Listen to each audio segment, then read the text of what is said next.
Hello there. My name's Mark, aka the Canardian, and this is episode 27 of the Holocron Chronicles. I'm joined, as always, by my Holocron Chronicle shirt-wearing co-pilot, Charlie Mother Flippin' Carden. Charlie, how you doing tonight? John fucking Kennedy. Oh, you missed it. You missed it in the pre-roll. I was giving props to another podcast. No, I'm doing good. I am recovering. You guys thought I was making a drug reference, but I'm recovering from getting both the flu shot and the COVID booster yesterday. It kind of knocked me out for today. So I'm drink-free, which is usually not how I choose to podcast. I choose to podcast drink full. So hopefully that's sober, Charlie. Hopefully that doesn't make me less interesting. Maybe it makes me more interesting. I have no idea. We're going to find out. It's an adventure. Buckle in. You know what? I was going to razz you a little and say you couldn't possibly get less interesting, but no, I'm not going to do that because you're all drugged up and recovering from your double shots. But you may have heard a chuckle there. We have a very special guest. I'm super excited to welcome Chris from CR to the podcast. Chris, how you doing tonight? Chilling like a villain, a little bit of villain. Let me just get that off. Sorry about that. No, look at this. He is too busy for our bullshit. Excuse me, I gotta take this.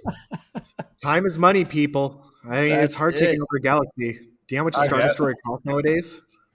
I know, man. Ouch. You got an ATM in that chest pack, light bright? I'm not telling you. Got to keep my secrets, right? So that's giving some stuff away from you. You just made a whole bunch of like Dark Side Empire references. This might play into some questions I have for you later. But first off, Chris, you run, like I said, CRSabers.ca. We're going to get into that in a second, but I want to learn about the man behind the sabers. Tell us about your Star Wars origin story. So basically I started Star Wars back in the late 80s. I'm an 86er, so probably 89, 91, somewhere around there. I started on the VHS, loved it. I mean, my father, he's not really into the sci-fi too much except for the aliens, which I took on to. I mean, if we're going to put an F-bomb in any movie, I think it belongs in Aliens. Yeah. Let's fucking rock! Yeah. That's actually going to be one of our crossovers eventually that we're doing is a Xenomorph Saber. I say we take off, nuke the site from orbit. It's the only way to be safe. Right? It's the only way to be safe. So the emitter is going to be the mouth open with the small mouth coming out. And then the coming out of that. The body itself, it's not going to have any arms or legs or anything. And it's going to be coming off into the offshoot of the tail, but just the end piece of the tail with that nice spike curved over. Then we're going to be adding a second possible pommel where it comes over as a cutlass, right? For holding. That's one of our plans. That's crazy. But anyways, back to the origin story. So basically, how it works out is that, I've had that passion, a little bit of a nerd most of my life. COVID hit. I was a business developer for that. Before that, I was not CFO. I was a board of directors for a neurological nonprofit to help them out with that. Damn. Did that for about 7 years. Wanted a break because I've done that, so I went into business development, and then COVID hit. Can't really do contract deals when you can't go and shake hands or anything, go into the offices and such, right? Yeah. Took the last little bit of money I had and started a lightsaber company. Since a certain company, I'm not going to name names, I wasn't happy with their products, and we chose that we could do it better. Well, I think we might actually be talking about that company in a little while, but we'll see. We'll see. Maybe there are a lot of lightsaber companies out there, but I appreciate you coming on and talking about your specific ones, and I love a lot of your designs. I think they're really cool. Like I said, we're going to get into that, but I have a couple more Star Wars origin questions that I need to grill you on first, just to get a sense of who you are as a fan. So start off the big one. What's your favorite movie? Star Wars movie. A lot of people dislike it, but I still love The Phantom Menace. I mean, it had so many iconic scenes. Even Jar Jar had his merits. We could have done without him, but you got to keep him. Yeah, I mean, 86. So I'm 84. So when I first saw The Phantom Menace, I didn't hate Jar Jar. I was right on the brink of like being a little too old, but I was still young enough to be like, I kind of see where they're going for. And I think like it was that generation's like Ewoks, right? Like I Yeah. think older people when Return of the Jedi first came out, like older people that were looking at were like, why are there teddy bears running around hitting stormtroopers with sticks? Like, come on. Hey, look, And Mark, it's more like why not? right, Because that's pretty great. If we didn't have Ewoks, we would never have Willow. Remember that movie? right. Well, Yeah. he was And they're not coming back. he was the Maybe. Ewok, so yes. Yeah. Yeah. They're doing Exactly, a right? Willow show on Disney Plus, right? So anyway, Hopefully. that's a good answer. We don't hear that one a ton, but I think we've gotten that one before, Phantom Menace. I think Robbie, I know the last episode had that on his top 3. So not too bad. Not too bad. Unbelievable. Yeah. Favorite character? Well, Maul, I mean, over the years, I think he's had the most character progression, right? I mean, from being just an angry, seething man to a chicken robot, all the way to training his brother, and then, begging for mercy again from the man he wants to kill. I mean, then we have the whole Ahsoka plot, everything, plus what was it? Solo movie he made a quick Yeah, cameo at the end, Right. brief cameo in Solo and setting up the Right. Crimson Dawn and all that kind of I mean, he's Mhm, had a mhm. hell of an Yeah. arc.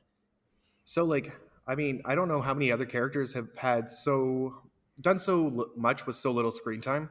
Right. Well, there are some who could argue, and I guess we'll see even that more of it when we get the book of Boba Fett. That Boba Fett's this great mystique or whatever it is. He had 3 minutes. There's some little blurb on Disney Plus right now. He's had 6 lines in the movie and like maybe 2.5 minutes of screen time. But the mystique. I would agree with you that he's got nothing on Darth Maul because he didn't speak, not even in his own voice in that original film, and then he was chopped off. Yeah. And if you're not somebody who followed things outside of the films, this is where I always kind of rub my head about Solo. You don't have any idea why he showed up at the end of Solo if you literally never saw anything else. So Yeah. kind of inside baseball for what he did and for that time in 1999. Without a doubt, the most compelling, mysterious, scary character I think they'd ever rolled out. Yeah. I mean, especially getting Ray Park doing something like that when he was just a stunt actor. I mean, look at him now, right? Yeah. Look at between that and the first X-Men movie, he played Toad. He kind of like he had that I early remember that. 2000s kind of like coming out to play kind of thing, right? As more than just a stunt. Like he played some cool, wacky characters. I loved his looks in all his movies. He's still man. got it. I mean, he's got that presence, Yeah. And he's still doing as recently as like doing the mocap for the Ahsoka Maul fight in the last season of Clone Wars. Like he's still got the moves, right? Like how many years later, and he's still swinging that double-ended lightsaber around. And I mean, you can't get much more badass than that double-ended. Like, come on, when he lit the second blade and like John Williams just sunk right, the blowing world fire out with of the his tuba now. amazing fire piano. Yeah. Right. Yeah. Piano, I just saw that meme of like the piano on fire, Yeah. like John Williams. Yeah. I literally just saw that one last night again. He was Jerry Lee Lewis without the cousin marrying. Very good. Yeah. Piano on fire. Yeah. Yeah. No, fantastic character. And like I said, where they, Robbie a couple of episodes ago has a Maul tattoo that he's getting more work done on. So if Robbie, if you're listening, I'm loving the progress, bud. Sorry, keep going. Oh, I was just saying, Clone Wars, even the voice actor for him did such a great job, especially with the last season, Kenobi. Oh yeah, Sam Witwer, like, he just puts everything into that role. It's amazing. He's a revolution in Star Wars talent, I think, for the new generation. He's kind of the guy, so that's awesome. Yeah. What about your guys' second favorite then? What would be your second favorite character? My second favorite character. I don't know if I can narrow it down to my first second. Mine's fluid. Right. Second favorite, I'm gonna have to throw. Recently, like honestly, I'm loving Din Djarin. Mm-hmm. Yeah. Like I think Luke is always up there as like my favorite character. Same. But I love the Mandalorian so much. It did so much character development over the 2 seasons. For me, maybe it's the new father thing that I can like see a lot of that, like growing with your kid and kind of leaning into the fatherhood thing. So maybe right now that he's popping into my mind. So I'm gonna lock that in as my number 2 right now. I mean, I hate to piggyback, but everything that you said is absolutely correct for me. I watch maybe every couple of months. I'll watch that season 2 finale of The Mandalorian, just because I'd like to make myself weep uncontrollably when he says goodbye to his son, because I have two sons myself, kind of a rocky relationship with both of them. So it's just, to watch him from the beginning is I can bring in warm or I can bring in cold. And then at the end, he's all, my son. Right. Yeah. It's just, yes. What what is it? The little ball to his ship. See, and the wife and I are watching the whole series right now, and we're at the end of season 1 where he's gets him back and he's like, well, there you go.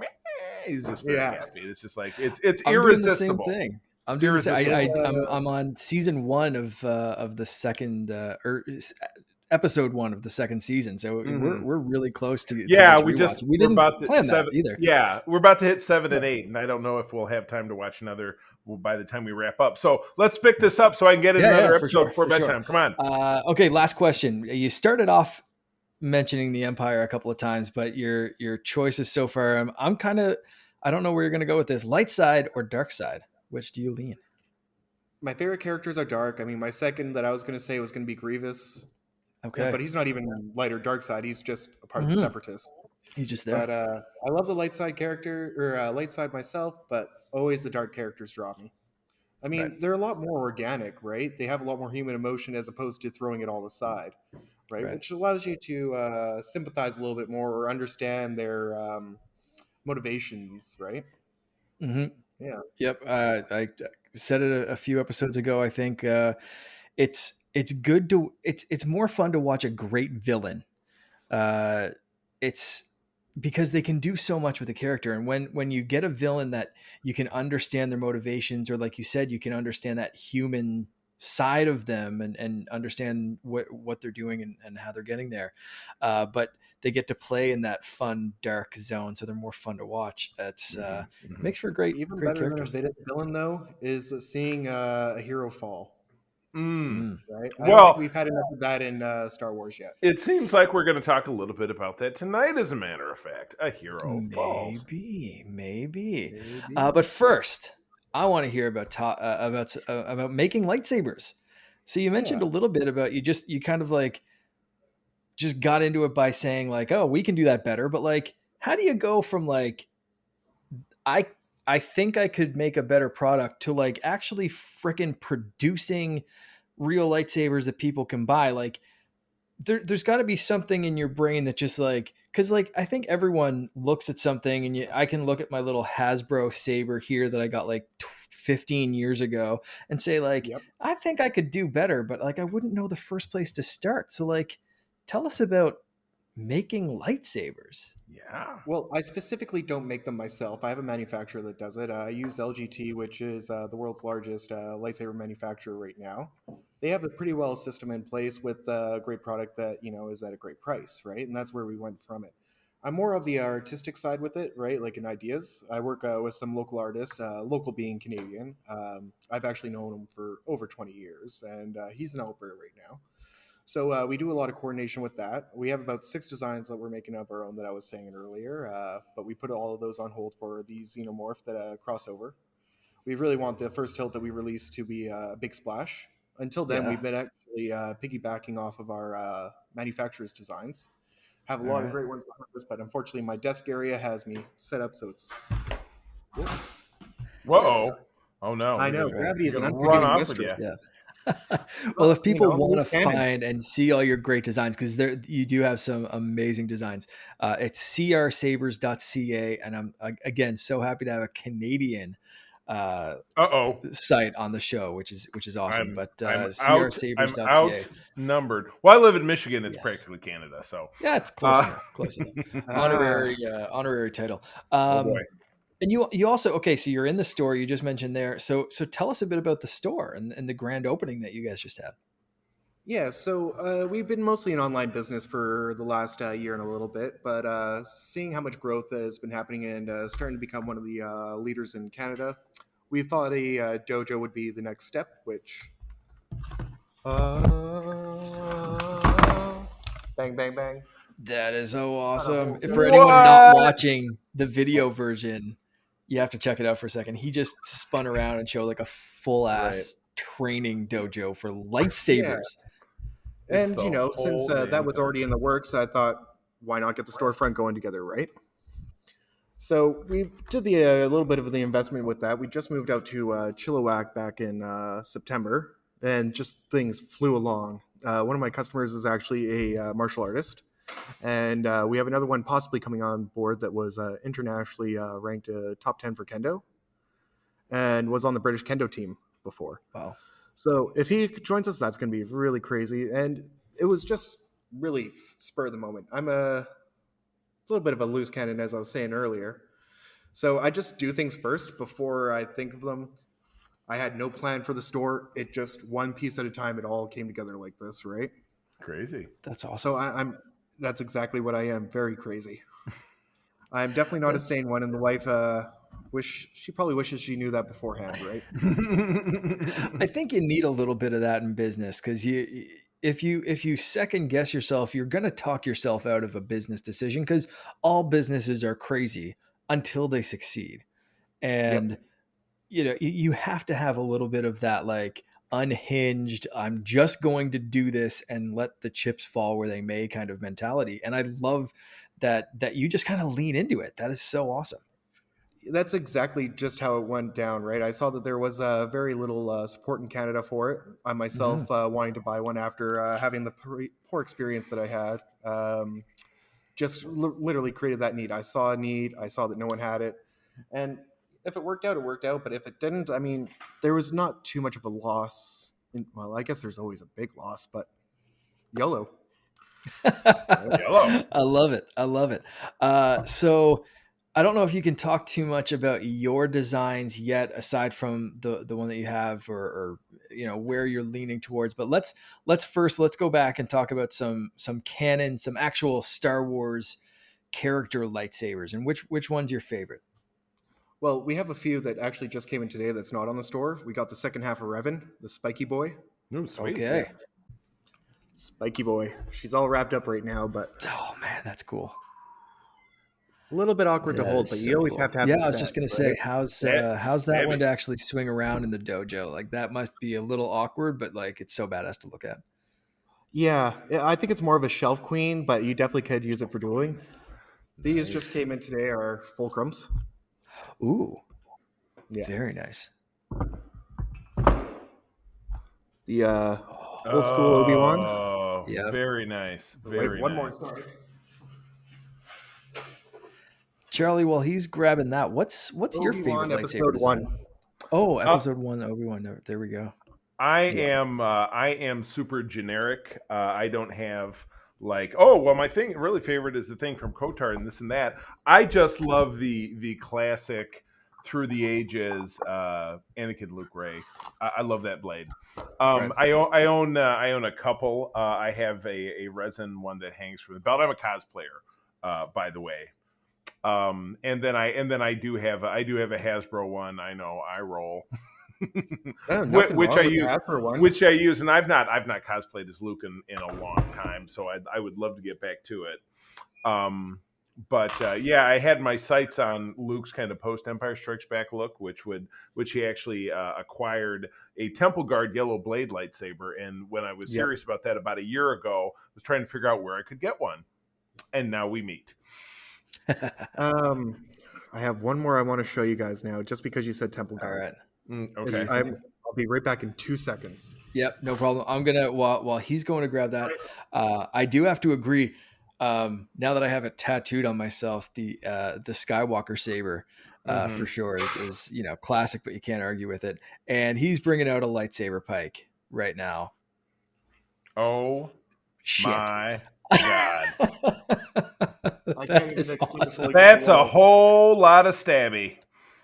Yeah. That is gonna go really well next to my Aquaman trident. One in each arm. Throwing those at That those I those throwing those at that those is sea amazing. monsters in your front yard. Yeah. Well, Yeah. Chris, I was talking to you about maybe thinking about getting the double-ended that you can separate, but that one might move on my list. Ah, you're killing me My here. goodness. Oh Are you guys a no. fan of Pong Krell? You No, remember him I from Clone hate Wars, him. the evil Jedi? Oh, I Yeah, do. Yeah, he was a big cat, just like what's his ass? Uh, Single-handed double lightsaber. oh wow, my, So you single-handed could double have 4 lightsaber. with your 2 hands. Oh my wow. gosh. Okay, as much as I hate Pong Krell, that's kind of badass. You're right. Exactly. He did have You some love to juice. hate him. I mean, you know he's a good character if you hate him. That's Right. just how it works. He's the Dolores Umbridge of Star Wars. I Right. will like if you're a Harry Fair. Potter fan or if you've seen those movies, like to me, she is worse than like any other villain because she pretends to be bad. Like at least Voldemort was just like, or she pretends to be good. Like at least Voldemort Right. was just like, I'm evil. I'm a like bad son of a bitch. I want to murder everyone. She was just like, no, I want to help you. But like deep down, she was evil and pretending. And that's the same thing with Pong Krell. Like any other villain is just like, I'm gonna murder you. And he's just like, nah, I'm a good guy. Don't worry about it. But I'm gonna murder Yeah. you. Like, I just Oh, Many may my die, but it was a good goodness. day to die. He's It a was very a good day. Klingon Jedi. It's very Klingon. Very Yeah. true. All right, kids. I gotta steer us back on track. Okay. Where are we now? So we are. Do you have a favorite design from your shop, or you hyped for the alien one? This is the last. It's really lightsaber hard question. to pick. So crazy. Yeah. I actually had a couple made for me by another guy who does LGT work, but he actually customizes them completely himself. He does all the engraving by hand and such. Let's see if Wow. I can get a picture of it. It's not here yet, but I want to give him a Send me shout the out picture because and he I'll does great put work. it in the video. Right now. Nice. Well, I'm going to do a quick flash of it right now. Okay. Oh my god, Ooh. that's amazing. Yeah, you're gonna have to send Yeah. me that because I need a good quality picture of that to put up in the Oh, I'll video send it, version. yeah. So, So that's right now, those fantastic. are my favorite. His Okay. name is Silas Cross. He's in the States as well. Right. He works with Blue Bull's Outer Rim parts or Outer Rim parts. I can't remember exactly the name, but good people, good people. Amazing. And I just love to support the community as much as possible. So Awesome. but that's my favorite out of store one. My favorite in store one would probably be along the lines of anything without the control box. So the farm boy, Luke's, it's great, but that control box makes it really hard to spin around. It's great for that aesthetic, but not very functional in that context, right? Right. So the simpler ones are a little bit more of my jam, but all the beautiful ones you got to have on the wall. You can't not. Just Every time in an case- order comes in, you got to play for an hour or two. Right. It's just the way it's got to be. Absolutely. All righty, Rue. Well, I'm chomping at the bit to talk about this. So let's jump into the news here. So for the last several weeks, the Do No Wrong folks at Hasbro in their HasLab project, which is a crowdfunded action figure project for the Black Series, which is a line that I collect. Their newest piece, which they brought to market in a horrifically lopsided, back-asswards way, was a Rancor that was 44 inches tall. It was gigantic. However, when they decided to launch that simultaneously with the G.I. Joe Sky Striker, which I am watching right now because I have funded it. It is just about to hit its tier 1 in 50 more backers, and it has little less than 3 hours left. So I'm kind of watching it like a hawk because I want to get an extra action figure out of it. But no, the Hasbro went to market with an unpainted version of it on day one as their marketing. So they were already behind the 8 ball. They were completely unprepared. And they also didn't have their tier unlocks. And tier unlocks, if you're unfamiliar, simply means that if your number of commitments reaches a certain level, which the Sky Striker is about to do, you get for the same cost another item. So they dragged ass with the Rancor doing that. They finally rolled out tier 1 unlock was a couple of plastic bones, like something that Rancor had eaten and shit out, basically. There was a Tauntaun skull, which made no sense. And then the tier 1 also gave you a cardboard background. Oh, so wow. That's nice. Good stuff. At this point, numbers really started to slow down. Then they announced that they were going to drop a repack of Salacious Crumb, which was not at all part of that scene, so it made no sense. and then a repack of Jedi Luke. Okay, that one actually made sense. People were clamoring to have Ula put in, the slave girl. That is on Disney's do not make list because it's too salacious. So, but not a crumb. That didn't happen. And things really started. Things started to not only stop, but they started to go backwards. They were at 6,000 subscribers. They ended up close to 4,500. They were really going backwards. They dropped just a few days ago. They were going to drop a new figure in the form of the Rancor Keeper, never before released. Was not enough to get the job done. Midnight came and left, and they ended up several hundred short. So colossal marketing failure. And a colossal, I think, demonstration of poor leadership and not listening to your fans. Your fans wanted some very specific things out of this when it was announced. Yeah. And Hasbro said, why don't you take this old bullshit that we're just going to repack? And it's great. You know what? This story, this event really punctuates the perception that, oh God, Star Wars fans will buy absolutely anything for any price. This thing was $350, by the way, $350, more expensive or at the same price point as the wildly popular Razor Crest that was done for the vintage series, the modern day 3 3/4 inch, the Black Series. They're 6-inch figures, and other subsequent projects that they had on the Marvel side, like the Sentinel and different ones that were super successful. So I was super excited to see this fail. I'm not going to lie to you, because they absolutely said, you know what, you're gonna buy what we sell you. This is what we're giving. You know what? It's not done. We didn't put the time in. We don't. You know what? You're going to buy it. Shut up and buy it. Just do it. Well, people chose to speak with their wallets and basically to give Hasbro the middle finger, which I'll insert into this segment at least our one bomb. Fuck yeah, good pick. I'm very happy. I'm very happy about that. So, and back to the Rancor Keeper for a second though. That scene made me sad when he's cuddling up to him as he's dying. Like, that scene had no right to make me feel that bad for Rancor, and yet now every time I see Rancor, I'm like, he's just misunderstood. Right, they're just trying to, get through. He was just a hungry guy looking to eat a person. This, I mean, come on, who hasn't been in that spot? You don't know when his last dinner came. Those bones have been there for a while. He had literally eaten the slave girl just before. You think that's enough for him? That's like a breadstick. Yeah. Right. Well, one of the other repacks was the Gamorean Guard, so you were supposed to get excited about that. So you had two set pieces that made sense for the scene, and then you had one that didn't make any sense, and then you had the one that people really wanted that Disney has forbidden Hasbro to produce. Yet Hasbro wouldn't come right out and say it. This is something that was just really kind of determined by hook or by crook. So it's a nightmare. Heads will roll. People will lose their jobs, and I think they're going to be a lot more. There's going to be a lot more focus groups and a lot more market research before you see something like this come again. But I'm glad. I feel like the little guy won, if that makes any sense, over the big dumb corporation that just says, "Hey, you're going to buy whatever we put in front of you." Right. Yeah. So I'm excited. I love it. Sometimes the backers back out, and other times people decide to build their own lightsaber shop because they're not happy with Star Wars. Right, exactly. Either way, the fans will come up with their own solutions. Gotcha, Chris. Are you a collector of other Star Wars stuff, or are you mainly like focused on lightsabers? Do you have helmets, figures? Too much money, man. Way too much money. Our basement was recently flooded, and I had a Star Destroyer unbuilt down there. Oh no, Lego. $1,000 Star Destroyer. Oh my God. Yeah. Rough. I've got a pretty good sized collection. Unfortunately, I don't bring it here, and the reason why is that people keep trying to buy my collection.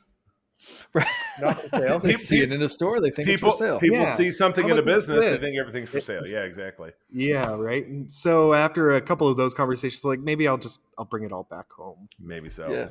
Yeah, makes sense. So. Yeah, for sure.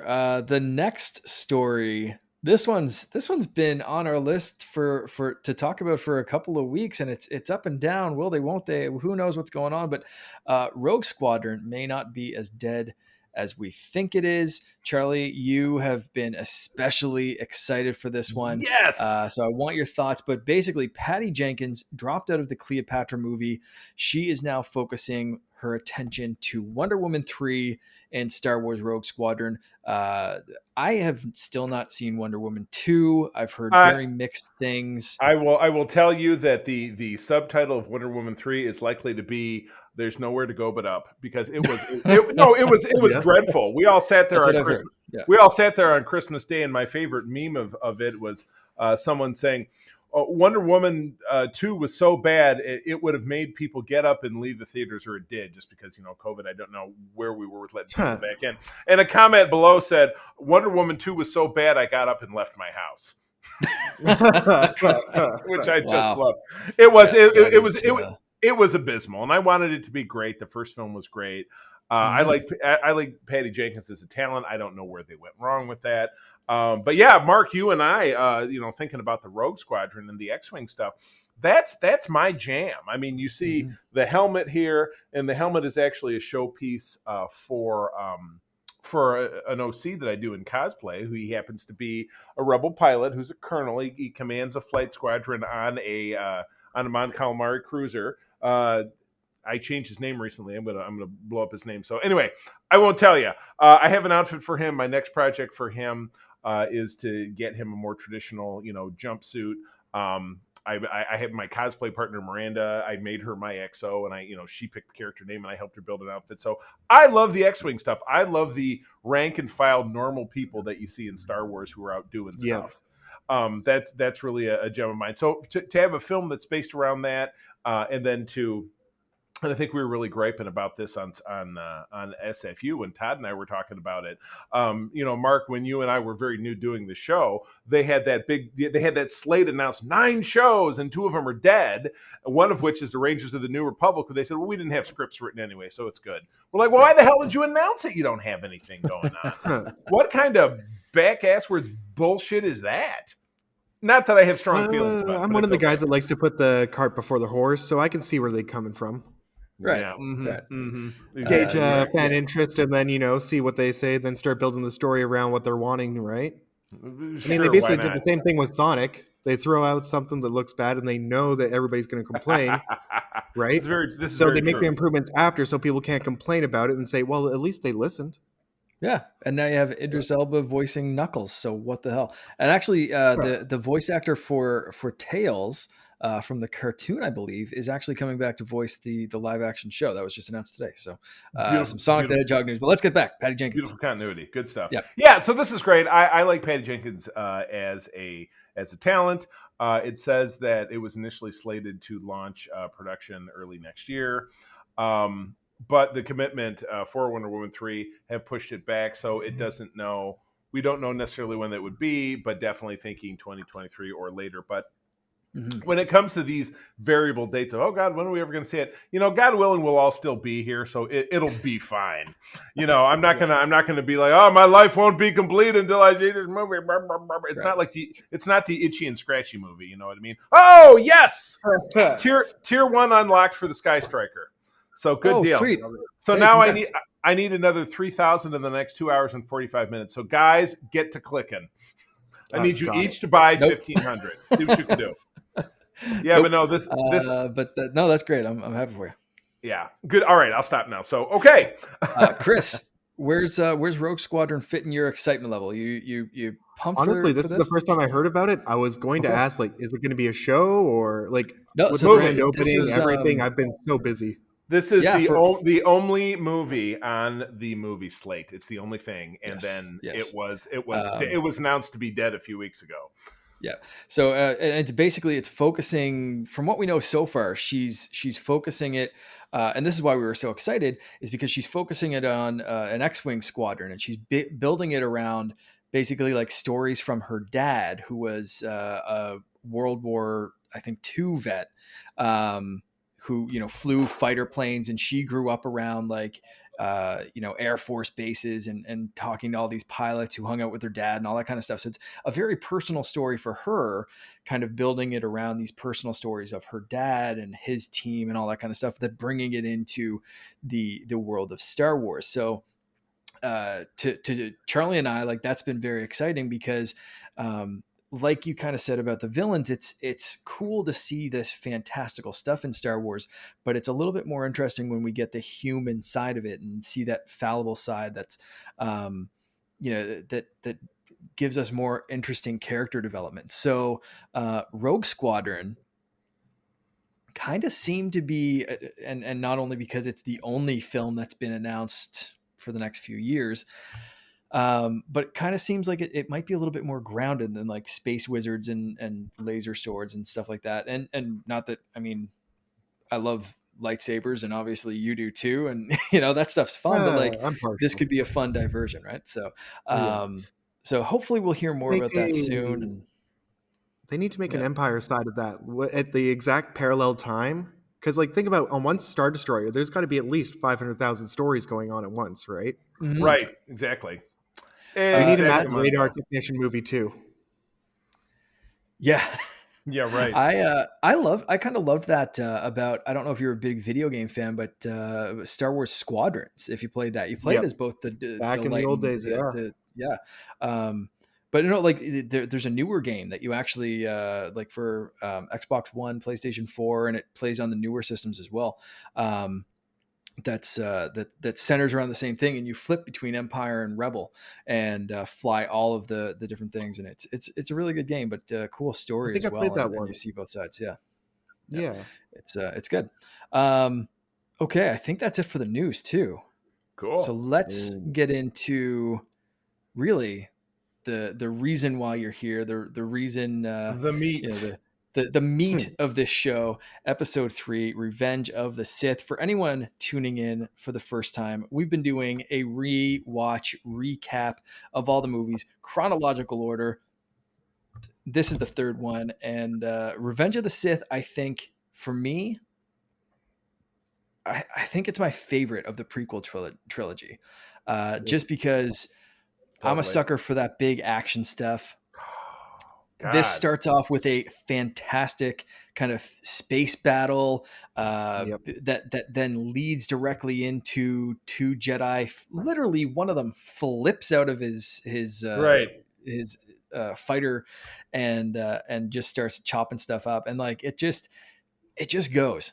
And it's it slows down a few times. There's some memeable moments, but for the most part, this is just like go action ready to go, and still holds the record for longest sword fight in cinematic history. I was about to bring that up. Which is why I reached out to you in the first place. So, Chris, where does this one fit into your Star Wars rankings? Honestly, it's right up there with the Phantom Menace for me. It's one of my favorites. I mean, you turned her against me. You did that yourself. Love it. I mean, the fact that we have a 15-minute lightsaber battle. Although I'm really sad about Kit Fisto dying so fast to Palpatine at the end. It was tough to watch that because you had, and I watched it just today again myself. But to watch that scene with Mace and the three guys, Palpatine does his spinning. Yeah. That's a good trick that he just launches out of his chair. And that is the most bizarre setup, that whole scene, because every time they cut back to him, he's making basically his O face every time he's like, yeah. But when to go back to what I was saying, after he does his corkscrew, he lands right into one of them, slashes back, cuts down another, chop with Fisto, and then zaps him up. In the book, which is not canonical, he beheads Kid Fisto. I remember reading that, so that's kind of jacked up. I'm glad we didn't see that. Wow. But yeah, that was seeing Palpatine with a lightsaber is just, his face is just very discomforting. It's very upsetting because he's enjoying it too much in a Red Rocket kind of way. I don't really dig it. Yeah. So there's actually a reason behind that scream, and it's actually apparently supposed to be a force ability where it throws your opponents off completely. This is why it's like guttural, and you can almost hear a bit of harmony in it, right? Like it's 2 to 3 voices, like he's in harmony with himself. Wow. So I thought that was pretty interesting. That's neat. But it's also kind of like, well, I guess they're just trying to explain that off at this point, right? Yeah. How much of that was foresight into a cool force ability, and how much is like, I don't know, he did this really weird shit. Well, let's explain this as a force ability. So that I like that explanation either way. It kind of makes it more watchable. Can we also address the fact that Palpatine's worst enemy is himself? Because every time he dies, it seems to be because of his Force lightning. Yeah. Right. Yeah, he does. Sequel. It's kind of like, the guy who jams his hand in the snowblower, you know what I mean? It's just he should wear a sign around his neck that says, "I need an adult." Yeah, right. He is, or he's wearing a fucking helmet. There's my F-bomb for the segment. Yeah. Well, I just one per segment. That's where you're going with, Charlie. Okay. Oh, did we say? Oh, I thought you just said 1% and I'm like, but I thought we talked about that. We weren't going to do that. We were going to keep I thought it. You weren't drinking this time. No, that's no, all right. no. This is 100% Michigan Irish cranky. I love it. That works. Charlie, where's this one fit into your overall? I mean, Star Wars, or even your prequel. Rankings? For the prequel, I'm with you. This is the gem. They got it right.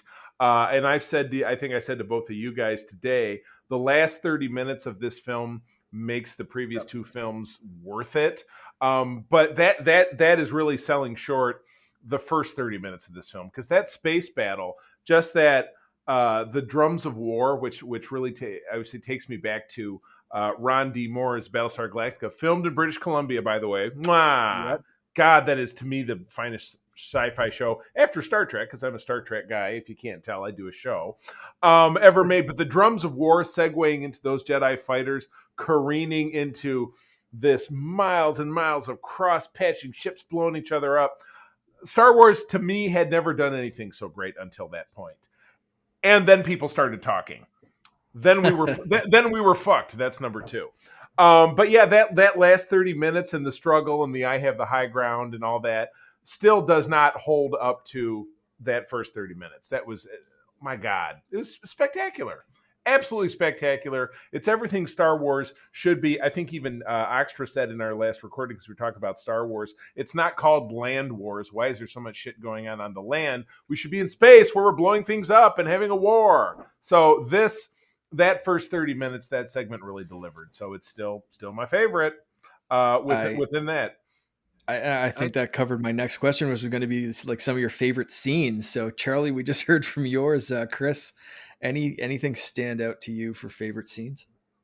Well, I mean, I still can't believe Anakin destroyed that one youngling that called him a master when no one else would. I mean, come on, man. Biting the hand that feeds you. You finally got what you wanted here. Right. But also, I still can't believe that they keep pulling Anakin and Obi-Wan from like distant far planets out of the ring and changing their missions just so they can handle one thing, yet they have a whole Jedi Order. Right? No. We got to get Obi and Annie. It's kind of like, it's that way. It's that way in Star Trek. It's like, well, we've got a whole federation. You see on this map behind me, but I really think we need Jim Kirk and the Enterprise to go handle this thing that it's going to take them 3 weeks to get there. Not that there's not 50 other ships that are closer. Jim Kirk. Got to be Jim Kirk. Yeah. No, Obi and Annie for sure. Like they're the janitors. You send them to clean up the shit. Like that's right. That to me, that's just what they like. The Jedi Council's like, send the jackasses. Like they're gonna jump out of something and do something. Like, did we end up seeing them with the pink sawdust? You know what I mean, or the big mop? Yeah. Oh my! Woo! Aisle 7. Tough room. Damn. No. I always go back to the sword fight in this one for my favorite scene. So I'm gonna stick that. And I love how it cuts back between Yoda's fight and Obi and Annie's fight. Like it's just it's so great. Like that last 40 minutes, 45 of just Mustafar and everything else. But I love anything on Kashyyyk is good for me. And just the small moment of, I'm going to say Anakin, because he's really, I think it's like the last moment of Anakin where he's crying on Mustafar and everything's kind of fire around him. And you see him, he's got this brooding anger, but he's shedding a few tears. And I think like that is Anakin dying and Vader taking over. And you just see everything that he just did kind of hit him. and it's before that final, that final battle. And but he just wiped out the separatists. He just did all that kind of stuff. And I think literally you're watching Anakin die, and he's just crying and trapped It inside that. reminds me of a few things that you're bringing up there. Like, like when a child has just too much put onto them and they're at that breaking point, they're angry and frustrated and crying at the same time, and they just can't get it out. That's what it reminds me of. But another tip that you might not have realized is that his eyes change color a few times there. Yep. Right? So they go red and orange when he's first killing the younglings and so on and so forth. But as soon as he sees Padme, they turn back, right? Obi-Wan comes back, the fire comes back in, right? Apparently that's due to the fact of, the Force showing their emotions. Palpatine didn't have that issue because he was able to control it and hide the dark side, whereas Anakin was brand new and learning how to, just handle the dark side of the Force in general. Right. That's totally great part. That's amazing. Amazing stuff, little stuff. One thing that I will say about this one, because I don't know when else we're getting to it, maybe, and this might tie into some favorite character stuff that I'll ask in a second, but while I was rewatching this, I was questioning and asking myself, how does being a lightsaber master, octogenarian Sith Lord not even crack the top 5 most badass things that Christopher Lee has done in his life? Oh, right. I was just appreciating him earlier today, like all that. It was amazing. Holy shit. So that whole scene again to start off, like, it's shit. It's so good. Yeah. That if you don't know what I'm talking about, just look up that man's life. Like, he is James Bond and a metal Dracula singer, metal band. Yeah, right. He's just ridiculous. He could have married a princess, and he had the go ahead by the father, but he turned it down. Like, how many people can say this? Right? I was just reading that today. No, his life could be turned into a movie, but no one would believe it. Like, it's one of those kind of, like, it's just ridiculous. Who could you get to act for him? I mean, like, who could really do Christopher Lee, right? No. So I guess, let's, you know what, that'll be the best segue that I can come up with. Who's your favorite characters in this? Because I'm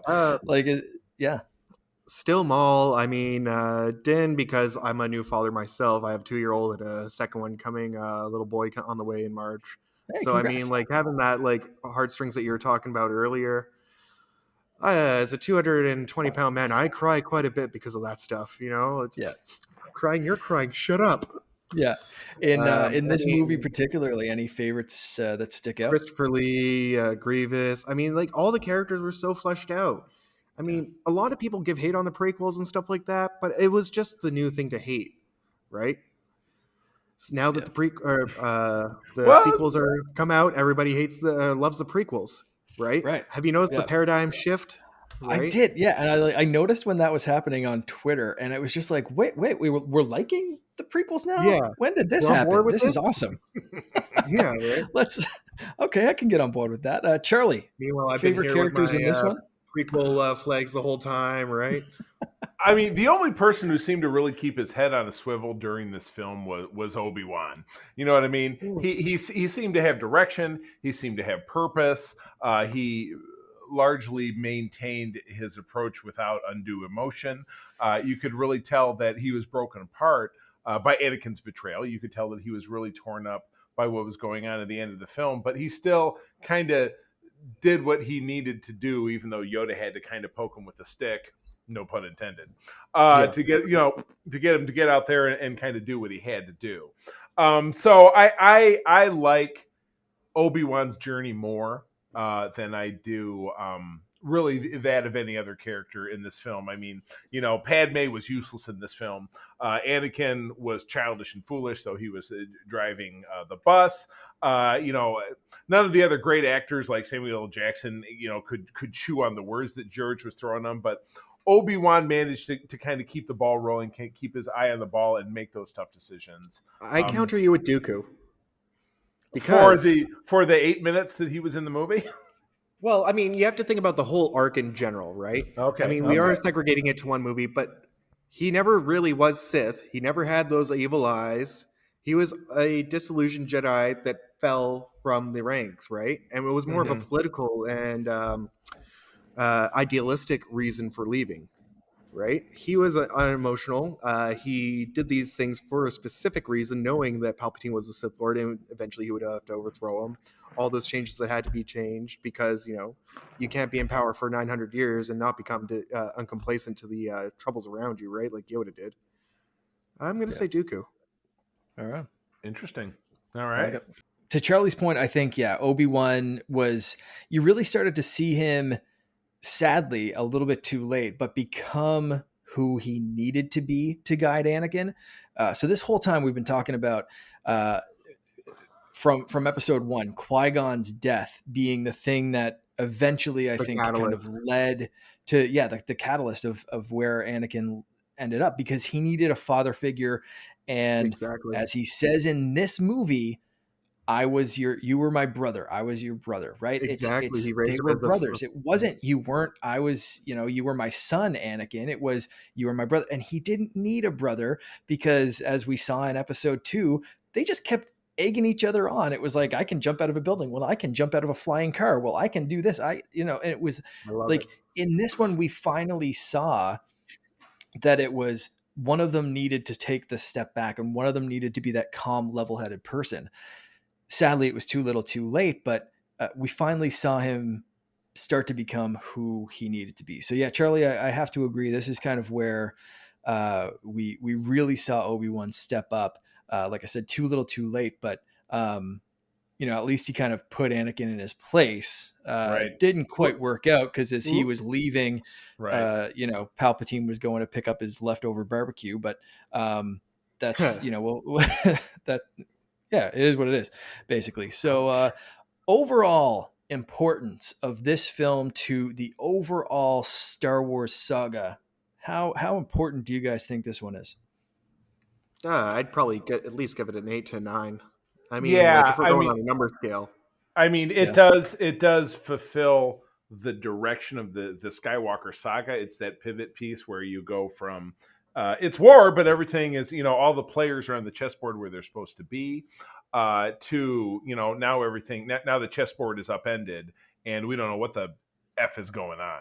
So, So I would agree with that. Definitely in that neighborhood of the me too. 7, 8, 9. Yeah. What on that note, saying it is very important, is there anything you'd change, Chris? I just can't believe they let Shimmy die. All of this could have been avoided if he just didn't kill those Tusken Raiders. They didn't have to say that he was saving for her or get them back in touch with each other, but they literally couldn't pay the quids that was needed just to save his mother. The one thing that he still had attachment to, that they were worried would bring him to the dark side. Yeah. I'm pretty sure that was in the previous movie, but still, that point, it gets me every time.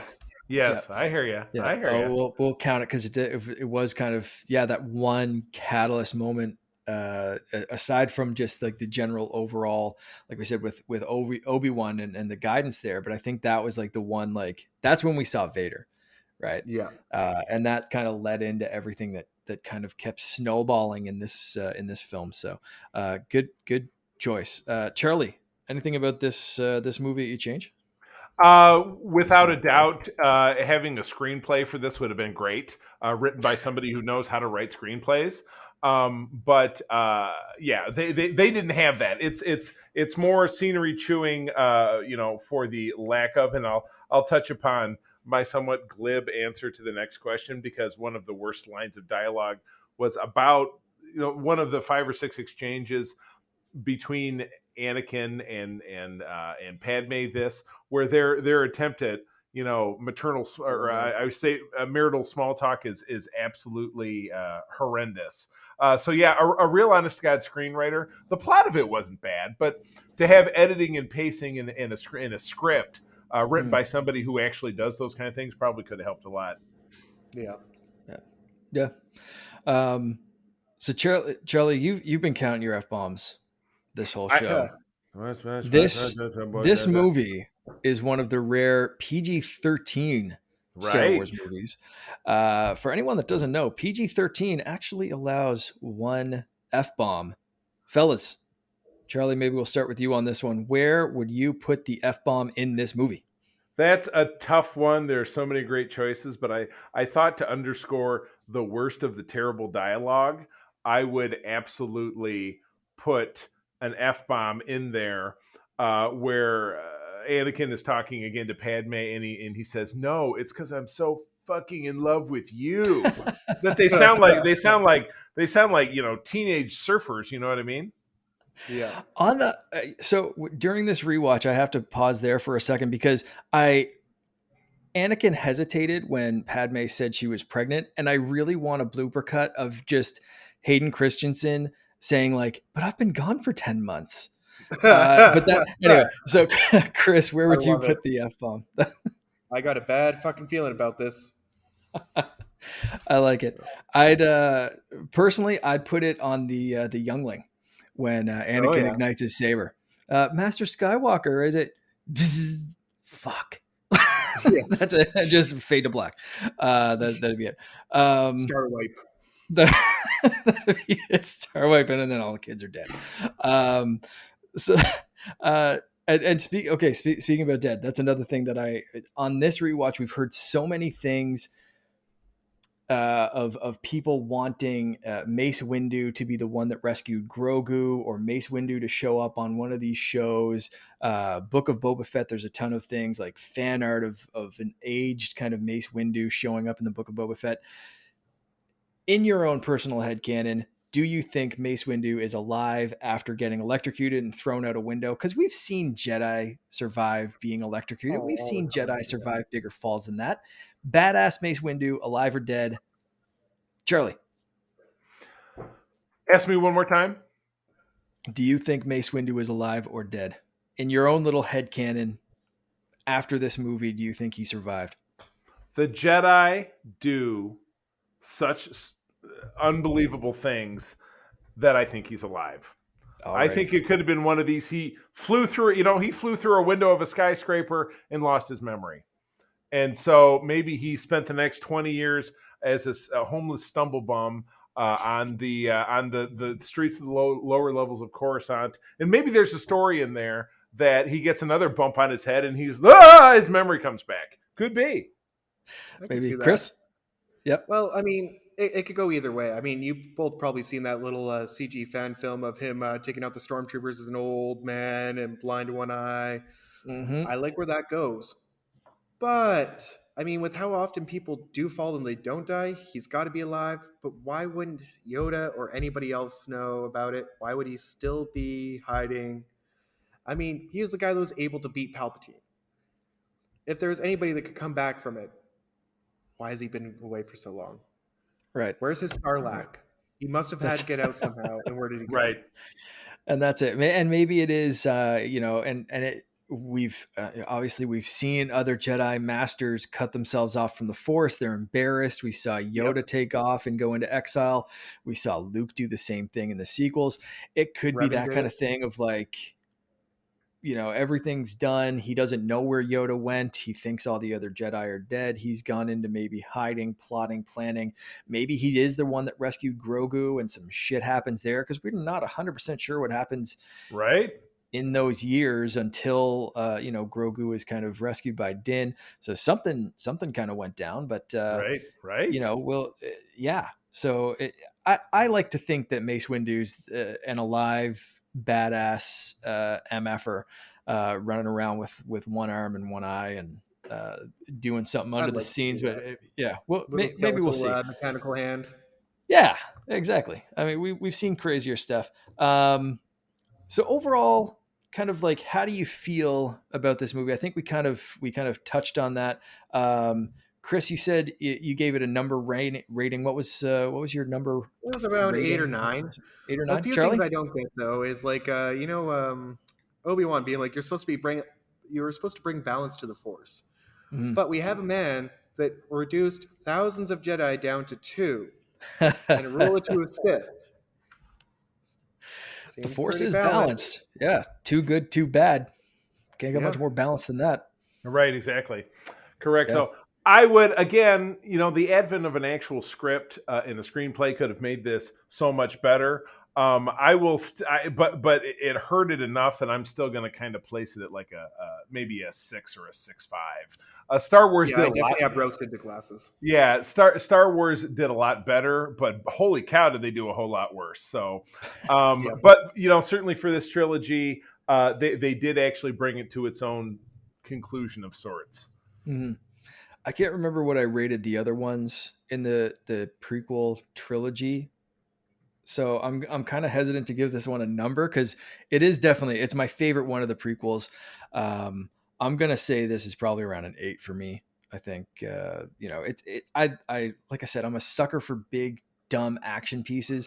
Not every movie for me has to be character development and great plot and all this kind of stuff. You get 2 space wizards flinging around laser swords and I'm happy. Give me a thing of popcorn and call it a night.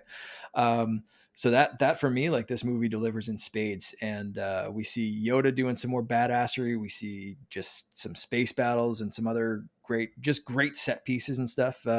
So I love this one. So that's kind of where we are. I'd love to hear from any listeners. So tweet at us, join our Discord, and let us know what you think of Revenge of the Sith. Chris, I want to thank you again for joining us tonight. It has been an absolute pleasure. Please tell people where they can find you online and get your amazing lightsabers. Yeah, we're having a complete site relaunch, and hopefully the Academy side will be implemented soon. So www.crsabers.ca or facebook.com/CR Sabers. Academy would be facebook.com/CR Sabers Academy. And you can find us in Chilliwack, BC, 46257 Yale Road. Bug me anytime because I'm never free. Perfect. In essence, he's quite expensive. There we go. I've been out to BC maybe twice, I think. It's been a few years. So next time I'm out there, I definitely have to look up your store and take a few lightsabers for a spin. It sounds like fun. Definitely. Feel free to ding my walls anytime. Excellent. How excited! Well, I have wanted to go to BC for a very long time to do like a Battlestar Galactica like walk Pilgrimage? the path kind of thing. Yes, to go to Kamloops or something like that. So I would love to see all that. So were I to do so, you would be on my list. That's very, very exciting stuff. So awesome! Yes, thank you for joining us. This was a lot of fun. Thank you for having me, guys. I had a great time. It was a blast. Anytime, man. Anytime. You're more than welcome to come back and chat Star Wars and lightsabers any single time for sure. Charlie. All right. Want to tell people where they can find us? Let's roll it up on out of here. But yes, you can always find us on the major socials. Secret Friends Unite. Google that stuff. You're going to find us over there on Twitter. You'll find us obviously on Instagram. I try to do a little bit more with that than I probably don't. And of course, we have a very vibrant Facebook community for discussion and geekery since 2013. We've been around for a long time. But you can find me over on Twitter at the C3, spell it out. I'm also run the USS Grand Petoskey, which is a Star Trek fan club here in Michigan, and just generally love talking about things geek. So that's where I'm at. Excellent. You can find me pretty much everywhere, Twitter, Instagram, and I'm on Twitch now trying to get some video game stuff going, but I'll save that for Co-op Mode, the other podcast that I do here on the network. But everything is _Canardian. So that's where you'll find me online. I love it. Totally awesome. Well, friends, as always, thank you for joining us. I'm going to tell you that sharing is caring, and to keep on trucking, not trekking. That's what I say on the other show. Sorry.